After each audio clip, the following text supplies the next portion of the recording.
The Philadelphia Eagles 53-man roster, for now, is set after a big day of cuts. Gino and I, we got takeaways coming up next right here on the Locked On Eagles podcast. You are Locked On Eagles, your daily Philadelphia Eagles podcast. Part of the Locked On Podcast Network, your team every day.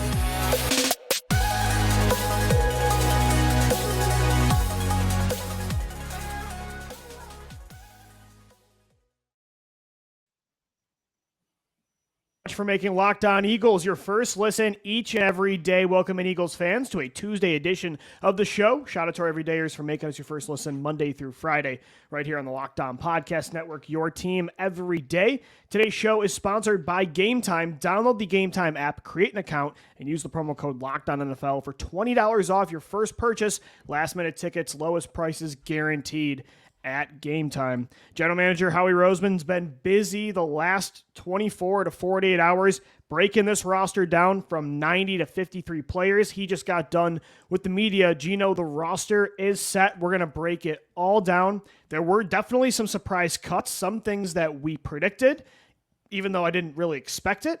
And then there were some things that I think were pretty obvious too, but they went heavier at positions I didn't think they would and went lighter at some other spots. So it was a really entertaining day. There was 2 trades he made in the last 24 hours as well. So we got a lot to cover. The biggest surprise of the day, in my opinion, is going with 4 wide receivers. I thought that Britain Covey move was the first eye-opener, in my opinion, where they were like, whoa, we're really going to keep the guys that put together the best tape, in my opinion, outside of Derek Barnett. But regardless, I think they made some decisions that you and I would agree with. I like the trade that they went out and made. We agree with the Covey move, by the way. I just don't think we both said he doesn't deserve to be a lock, but we kind of thought he was. It was one of those talking points that we had started to bring up when we were saying those guys, especially Tyree Cleveland when he was healthy, pushing for that last roster spot, where Britain Covey put together no tape in this preseason. He had that hamstring injury where he really didn't do much. He couldn't practice. He couldn't play.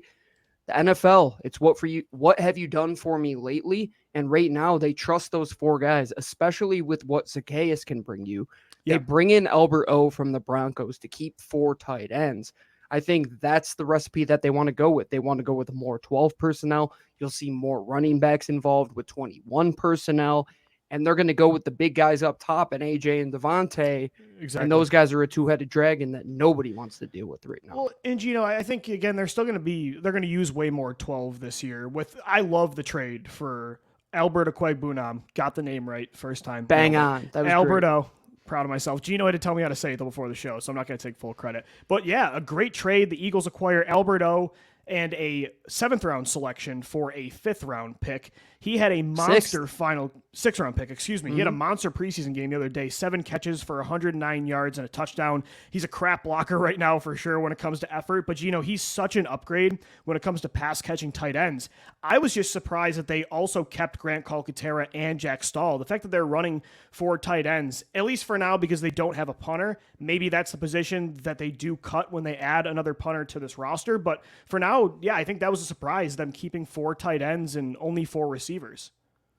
Especially the way that Grant Calcaterra is kind of going to get put down on the depth chart now with Albert O there. I think you're pretty spot on saying that one of those 2 guys should hang on to their horses a little bit before they get too excited. And they could probably get one of them back on the practice squad. I think Calcaterra more than Stoll, in my opinion. Stoll has put together a longer tenure career, just being a couple years older than him as well. Better blocker too, and you need much better blocker. Yeah, the way Albert O does not block.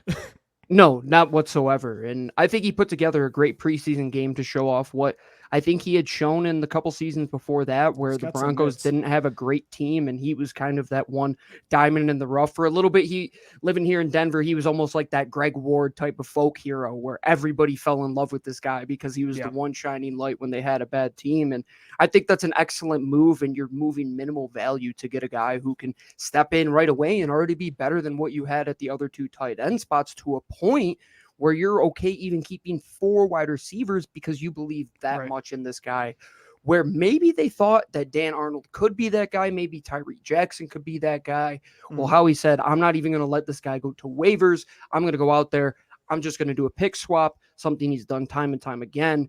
and you go out and get a player who's going to probably get a good majority of snaps for this team. And Alberto was going to get waived, and I don't think he was going to make it to the Birds at that point. Absolutely not, no. Do a little pick swap, give up one round higher. I think that's a really smart move, and it's another one of those moves that he's made all offseason where it's really you spend a little to potentially get a lot, and that's worked out a lot for Howie so far. So I really like that move.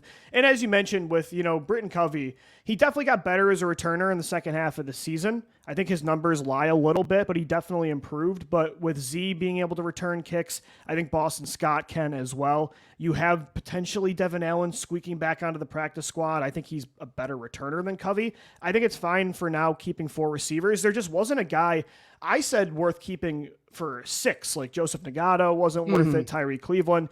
Even Covey at 5, I understand. I would much rather go heavier where they did with right now an extra tight end, but they kept 7 corners. They kept 13 defensive linemen total, 22 trench players. I'd much rather go heavy there than keeping another receiver that just isn't worth being on the team. And I think they'll definitely be interested in some of the names that have popped up on the waiver wire as well. Yeah. And the pro personnel department is going to be busy in that regard, especially for a team that loves to pass the ball. I'd be shocked if they went into the season with just 4 wide receivers. Yeah. But at the same time, they didn't settle, right, Lou? That's what we didn't want them to do. They didn't settle at any position. They weren't okay with Britain Covey not playing any snaps, and he'll probably make his way back onto the practice squad. But you want guys that deservedly had earned that roster spot. And on the other side of the ball, which I think there were more surprises even outside of Covey, they made some decisions where youth might have beat experience, and sometimes that vested veteran that we kept saying could be cut, he ended up making his way back onto the roster in a couple different positions on defense. Yeah, so again, kind of to recap like where they went heaviest and lightest. So heavy was, again, up front with the edge. They kept 6, 7 defensive tackles. I was surprised, they actually kept Contavious Street. I thought with how good Tui Peloto looked and Moro Ijomo, their rookie 7th-round pick, I thought Street at this point might be that vested veteran that's on the outside looking in. But they went, at least again for now, because they do have to add a punter. As you mentioned, they could bring in another receiver if they like somebody. So this roster is fluid. But for now, they wanted Contavious Street too. 7 cornerbacks. They kept both Mario Goodrich, who I was surprised they kept, but he played really well this summer as that primary slot backup. And my boy Eli Ricks made the team, which I'm really pumped about. So they went heavy at edge, defensive tackle, corner with 7, 4 tight ends right now. And then a lot lighter at like receiver and linebacker we called. Nicholas Morrow did get cut. So right now they're only running with Nakobe Dean, Christian Ellis, and Zach Cunningham. And they even cut Kyron Johnson as well, which they did. Yeah. I thought could be a sneak 4th linebacker that you could put on there, but no room with Derek Barnett getting a dozen snaps a game, apparently, is what the report was, which made me so angry. I think they made the right decision, though, keeping Ricks and Goodrich. I think both of those kids put together enough tape that they would probably have been claimed. Ricks probably more than Goodrich, but Goodrich got a boost because, unfortunately, Zach McPherson does go down. I would be intrigued to the idea of Bradley Roby if he would be interested in coming in and playing that backup role for he was getting some trade interest this week, Gino. Yeah. And Goodrich, I think he's going to go elsewhere if he does get cut, but 7 was the way to go. Keep the best defensive backs. They got rid of Josiah Scott. Shockingly, they cut Kevon Wallace, and they went with 4 safeties. That was super surprising, Gino. I thought they were going to keep 4 safeties, but I thought Wallace played a lot better this year than Justin Evans so far. They like Evans a lot more than I thought. And on special teams, you have to throw in that they put him as a returner as well. So Justin Evans makes it. I think that is a bit of a surprise. I think going light at linebacker was the way to go, especially how good Zach Cunningham has looked. Nicholas Morrow, did he do anything to really wow anybody? I don't think so. Christian Ellis, he's your backup green dot caller. If Nakobe Dean does go down, he's probably going to be your special teams captain. You got 3 guys that can really do a lot in that position. And then up front, you got 7 defensive tackles.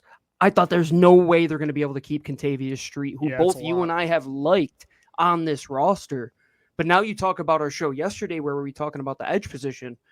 Keeping a guy like Contavious Street only makes that concern better because he's another guy who can go and pop outside and play that 5-tech type of edge position. And they kept Patrick Johnson as well.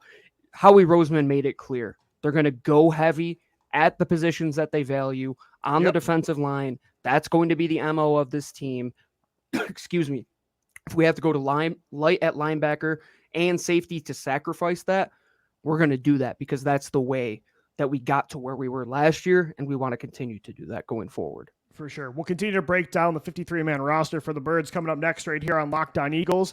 Guys, today's podcast is sponsored by Game Time. Buying tickets to your favorite events should not be stressful, and a lot of the time it is with some other apps. Game Time is the fastest and easiest way to buy tickets for all the sports, music, comedy shows, and theater near you. I'm going to a comedy show actually in a few weeks. My favorite comedy podcast is coming to Rochester, New York, really close to where I live. Got tickets through Game Time. With killer deals on last-minute tickets and their best price guarantee, you can stop stressing over the tickets and start getting hyped for the fun that you're going to have. Game Time is the place for last-minute ticket deals. Forget planning months in advance. Game Time has deals on tickets right up to the day of the event. Get exclusive flash deals on tickets for football, basketball, baseball, concerts, again, comedy, you name it. They've got everything. The Game Time guarantee means you're always going to get the best price. If you find tickets in the same section and row for less, Game Time will credit you 110% of the difference. It's the fastest growing ticket app in the country for a reason. Snag the tickets without the stress with Game Time. Download the Game Time app, create an account,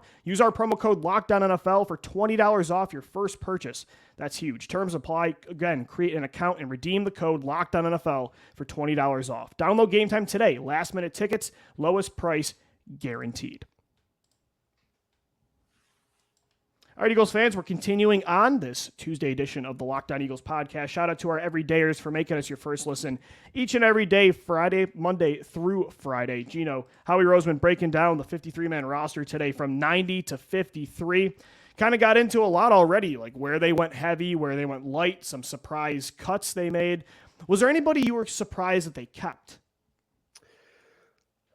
Not really. Okay. I think the writing outside of Contavious Street, was the big one.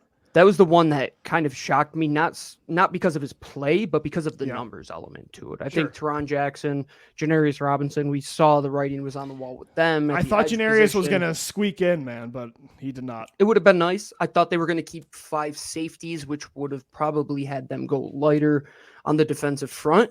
Yeah. But, man, you are loaded there. Absolutely loaded, and we'll see what tomorrow does bring.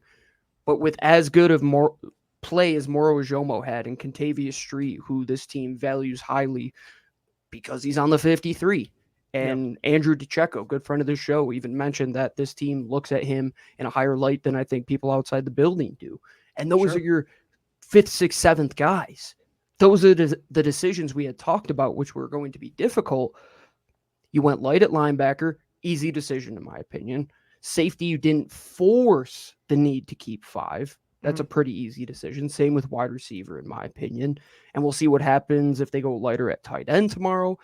But right now, I'm not really shocked. I'm pretty happy with what they did. And especially because you keep some of the younger kids like Goodrich, like Ricks, and you let their play do the talking. That's what the preseason is all about. And the Philadelphia Eagles, look at Reed Blankenship, Josh Jobe. If you're an undrafted free agent, why wouldn't you want to come here? As good as this team is, if you show up and play, it doesn't matter how good the roster is. They're going to find you a spot on this 53. No, I agree. There wasn't really any move that I was super upset about. I think even, and Gino, I want to see what happens these next few days too. I want to see what they're going to, because they have to cut somebody because they need a punter.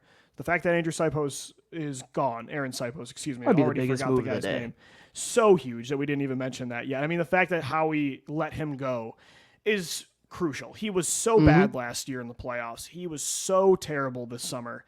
Right now it's better to not have a punter. I mean, there's got to be somebody else out there that's better. So they're going to add somebody, which means somebody's got to get cut. So I do want to see, do they stay light at receiver? Do they stay heavy right now up front? They got to add a punter. Maybe there's another receiver out there that they like. If they do that, what decisions do they make? Is it tight end that gets the boot? Is it Grant Calcaterra? Is it Contavious Street, a defensive tackle? Is it one of these corners? I doubt it's corner, though, Gino. I think they love their youth depth right now. I mean, it's so exciting. And we didn't even mention who they traded for yesterday. Isaiah Rodgers, who was PFF's 5th highest graded corner last year, by the way, 25 years old from Indy, suspended for the year, of course, with the gambling incident, but another promising corner. I mean, it's unbelievable how much depth they have there for the first time in a long time. It's exciting. Howie Roseman continues to win in the margins, and I think none the of them are Albert top O picks, move. by the way. I mean, no, not at all. I mean, outside of a guy like Darius Slay, right? But yeah, besides that, really it. Everybody else was a day 3 pick or undrafted. And unfortunately, Zach McPherson goes down, and you could have made the argument that you had 8 guys, and then you make that trade yesterday, and then So you have 9. 9. And yeah, I mean, between that, not a bad law of position to be in, averages. Law of averages, one at least pans out to be a solid boundary starter. I mean, I have hope that at least 1 or 2 of these guys are going to become legit players. And the good thing about Rodgers, too, he's got return ability. When we were sitting there a couple of years ago and saying, like, what is the way forward with this cornerback group? And we're trying to talk our way into Jalen Mills, like being our number 1 guy. How far has this group come to a point where now whatever they did to change their evaluation process should be highly lauded inside of that building because they had figured it out. They got it now. They can get kids that can come in and play right away. And that's something that they couldn't figure out for years. For years, they were always trying to pluck other teams that happened to figure out how to evaluate the cornerback position. And they did it well. But the best way to get good corner talent is to get it in the building, develop it into your scheme, and move forward. And that's even after, Lou, that you lose one of your best position coaches in your defensive back coach, and you get a brand new defensive back coach this year. Hats off to Nick Sirianni for 2 back-to-back hires in that regard to where he can get guys like Josh Jobe, Reed Blankenship. Now you have Eli Ricks, Mario Goodrich, and you could have made the argument that a couple other of those guys are probably going to be on 53-man rosters after tomorrow, Lou. I mean, no, I agree. With the way that they played, there's going to be some cats that are claimed in that defensive backfield for the Eagles. Well, and a lot of these corners that they added, like the young ones, they're not first, second round picks, but they were all talented coming out of high school and college. I mean, Keely Ringo was a 5-star recruit to Georgia. Josh Jobe was a 4-star. Eli Ricks was a 5-star. Goodrich was a 4-star. Isaiah Rodgers is a young, promising corner coming over from the Colts. So, again, just law of averages. I'm not saying that they should just bank on all of these guys being the future and never take a corner high in the draft again. Right. Between Jobe and Ricks and Ringo and Goodrich, like you're going to get some starters out of them. And I think Ricks is the one that I'm most excited for, but I think the Eagles made the right call keeping 7 corners. They've never gone that heavy. I mean, even last year they only kept 5. There's been years they kept 6, but I think they made the right call. Absolutely. They made the right call. And you have the versatility now too with all of these guys. And I'll be interested to see how Sean Desai likes to employ them in his defensive secondary. Does Ringo get more snaps in that start position because you were able to keep Ricks, who you can primarily focus on keeping him in the outside, while Mario Goodrich focuses on being that backup slot corner? Those are the type of things that you now have at your disposal because you didn't overthink yourself. You didn't put yourself into a box and say, we need to keep X amount of this, X amount of this. You said, we're going to keep the most talented players and then figure it out moving forward. If we don't have to keep a punter because we don't think this guy's talented enough, or keep more than 4 receivers because we don't think that they're talented enough, then we're not going to do it. And we're going to go find guys elsewhere that can. And that's a great methodology to have inside your building, because not settling is the only way that you are going to be able to find the guys like Eli Ricks, right? The guys like Josh Jobe, trying to continue to add at positions, even where you have Slay and Bradbury. And that's what I'm saying. If you're a UDFA and you still have 2 All-Pros at the position, well, heck, I'll go in there. I'll learn from them. I'll put together great tape to where either I'm going to make the team or somebody else is going to come in and claim me. And that's what they're doing. That's a great way to go about it right now. And even look at tight end, Lou. Like, you have Dallas Goedert teaching those 2 young kids. Now Albert O is going to come in there and help those guys out. You have AJ and Devontae with a young Quez and OZ. I think the way that they're continuing to construct this roster just has to put you at ease. It's not like post 2017, 2018, 2019, where they're just too old and the youth they have is too underdeveloped. Young players, legit young drafted talent. The other thing too, it wasn't just about development. They just didn't draft good players either a lot of the time. So I think they have promising players. That's why you're seeing most of the depth on this team is pretty young on both sides of the football. One thing though, Gino, I will say, like, Sean Bradley goes down. Zach McPherson goes down. Yep. Britain Covey's gone. You look at Kevon Wallace was a big-time special teams player for this team last year. They are not overhauling the special teams unit, but it's going to look a lot different this year. They're going to rely a lot on these young kids. So that's one area that they have to focus up on. And it's going to be interesting to kind of watch how the season goes, because it's been a weakness for a few years. And, this year they definitely look different and with that unit. And that's a tough ask, especially after last year where you didn't have even one of those better units. And you have to hope that Michael Clay can do something with them, because to your point, Lou, do you keep more guys like Kevon Wallace because of what they do on special teams, even though they don't present as high of a ceiling when they're on the field? And I think that's what the approach was this go around. But Eli Ricks and Josh Jobe, those two guys are built to be gunners in the National Football League. And I think Christian Ellis, you're going to have a great player in him. And Patrick Johnson coming back healthy is going to be an excellent add there. And you'll see the likes of all of those safeties and Justin Evans. And that's the thing, Lou.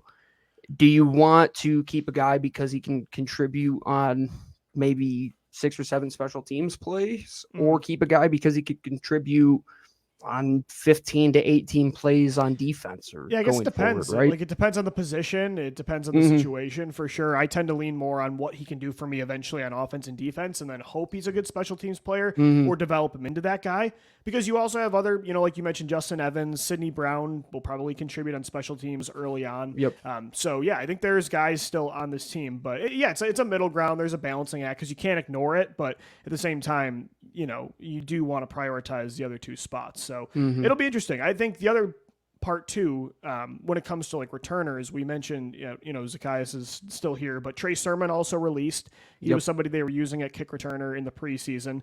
It was an injury designation, so I'm not sure how that's going to impact waivers and if they have a better chance now of getting him to the practice squad. But Greg Ward also gone, so they lost a lot of special teams play from the last few years. Greg Ward, by the way, too, Gino, you mentioned on the show a few days ago, I do think this is finally the time he picks up on a 53-man roster. He is not eligible for waivers, so he can sign anywhere. He could come back on the practice squad, but I think this is the time G Ward's probably going to catch on somewhere else. I think it's time for the folk hero to go write his next The banner raiser, man. Career. He raised that 2019 banner in the rafters. The banner raiser. I like that. But no, man, he could be a starting wide receiver for the Tennessee Titans tomorrow, in my opinion. Probably could. He could be their slot receiver, without a doubt. And hats off to him. He's one of the underrated guys when we just forget to mention him in the Super Bowl. And he was there and helped you in a lot of spots when you really didn't have anything. And without the guys like Greg Ward, Lou, does Howie Roseman take that next step in figuring out those positions, right? Like, man, we just can't rely on guys like this, like that have a topped out ceiling. Like, you knew what Greg Ward was, right? He's 6 receptions for 54 yards a game. Like, solid. Yeah. He's the girl you meet before your wife, That's fair. Yeah, that's a good way to look at it. And which I can't imagine he would love that analogy, but I mean, no. he and helped same you with a punt lot. returning. If he's got 5 yards of leverage between him and the guy who's going to come, he'll get you 5 yards, Lou. You always but if he needs 7 yards, he'll get you 5 yards. Yeah. Bingo. But I love G Ward, man. I mean, I'll never forget that play against Josh Norman in 2019. It was so out of nowhere because he was on the team so long, but to see him literally carry that passing attack to a division title, him and Carson was, I mean, still one of the weirdest times of my life as a sports fan. Yeah, to the point where you're saying this guy might be the best receiver Philadelphia has had in 2018, 19, or 20. Against the Dallas Cowboys for the division. He's making big plays on third down. It was just the trippiest time. I mean, I hope he does go out and get the ability to too, go and play, man. He definitely can. He's a very solid route runner. Just, you have excellent guys up top, and it's just tough to garner him when you know what he is. You've had him for 7 years. You know what the player is. Trey Sermon, I think the same way. There's guys ahead of him that are just much better fit for this football team right now. And he's going to probably land on a 53-man roster. But the way Rashad Penny has looked in this preseason, DeAndre Swift showed you on 2 plays. Kenny Gainwell has continued to show you. And Boston Scott is good for 2 games against the Giants. We'll continue to say that. But if there's a way you can sneak him back onto the practice squad and then you have the ability to bring him in on game day if one of those guys does go down, hats off to Howie Roseman. He continues to just win in those margin areas. But right now, Lou, is there one spot after today, outside of punter, we know you clearly don't have one, that you're saying that might be a spot where we have to go and maybe just see what's out there, cast our reels a little bit? I don't know. I mean, I'm pretty at peace with what they have at inside linebacker, even though it's very light with 3. Agreed. I don't think there's anything. I think that's a position that they need more at. I don't think there is more out there. I don't want to spend for more. I think receiver, I would like to get a 5th guy in, hopefully that has some return ability. I got one for you. Yeah, so I'd say receiver. What's up? I got a guy for you. Yeah. Bengals released punt returner / wide receiver Trent Taylor. He had 5 that, punt returns of 20-plus yards last year, and he averaged 14.5 per punt. That's the type of guy you're looking at. See, that's the thing with spot. Covey, Gino. Like, I know his numbers were efficient, quote unquote, last year in the return game. Those chunk returns, though, it didn't feel like you ever had a shot at getting, because the minute he faced contact, he was dead. It almost looked like. Right. I'll So take a guy like this, Taylor. Yeah. You want the that'd be explosiveness. I need a couple 20-yard returns to set Jalen Hurts up in a big spot when nothing else is working, right? Like, where was that time when you just needed special teams to step up? Yeah, Covey will keep it in play. You won't fumble it. He'll get you 5 yards. That's kind of what Greg Ward But I did need for 20, you. 25 sometimes, right? Right, exactly. No, I'm with you. And that's why I was like, I'd rather keep Greg Ward than Covey, because Ward can do that in the return game. Plus, he's a better receiver on offense. So to me, I'm glad they moved on from Covey. I would say wide receiver. Everything else, though, I'm pretty happy with. Just get a damn punter in here that could punt the football. I think Ariza is a legitimate option. Like, as much as you might hate to say, and I know the off-field thing. It's a weird situation, but I think talent-wise, he's probably the best punter out there available. He is the best punter. And some of those guys that we thought could be those young guys that lost the battle ended up winning the battle. So we'll see the veteran market come tomorrow. But the waiver wire at 12 p.m. Eastern will be official. So I'll find out at 10 a.m. I'll wake up and see who the Eagles claim. But I expect a lot of movement around the National Football League. Probably see 3 or 4 former Philadelphia Eagles get claimed. And I'm going to put the over-under at 1.5 for Eagles waiver claims, Lou. Okay. I'm going to say over with 2 waiver claims. Yeah, I would take the over, too. I don't think they're done. Howie even said after the press conference, they're going to go right back upstairs. They're going to be aggressive. They're going to work the phones. So I think you should expect to see us talking on the show tomorrow about some more roster moves. But for now, the initial 53 is broken down. Before we finish off the show, Gino, just to look at how many positions, how many numbers of players they did keep. So quarterback, they kept 3, running back 4, receiver 4, and tight end 4. Tight end was the surprise there with 4. 9 total offensive linemen on offense. On defense, they kept 6 edge rushers, 7 defensive tackles, only 3 inside linebackers, 7 corners, and 4 safeties. And then, of course, you've got your kicker and your long snapper. We'll see about punter tomorrow. Make sure you subscribe to the Locked On Eagles podcast. We got you covered Monday through Friday, part of the Locked On Podcast Network, your team every day. Shout out to our everydayers. We'll see you tomorrow. For Gino Camilleri, I'm Lou DiBiase signing off. As always, thank you for downloading. Thank you for watching and listening. And let's go, Birds. Fly, Eagles, fly.